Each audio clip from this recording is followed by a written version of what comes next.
kamu totorot alori nang tin let sitin lo bung khomi kamu lal chu theng var ma vanangel thiang lim chu alo chua ka tui pui le khomua la kara akut chu van lam ma phar chu ni hun chu a top ta aron te ngai te cha le lung ngai ao thom chu moral fa ten an san shia lang le wal de na bin del an chong chai na atlai luta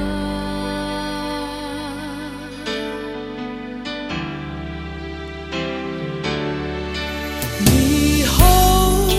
sa te po an del ve an poi sa chu a tui ta kuto ang may lalpa ma ang di an bat an tlaselo lei mi ro pui te po an ve hi na tuari nan lo chava angel van le kha bu ken tu chua an ro pui na chuang le am pu ngai te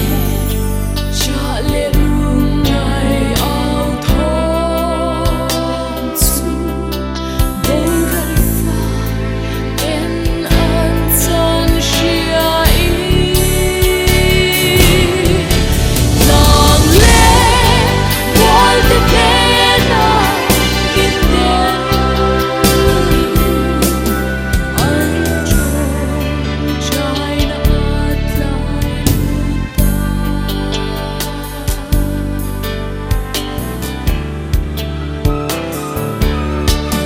Mei thai le fa sha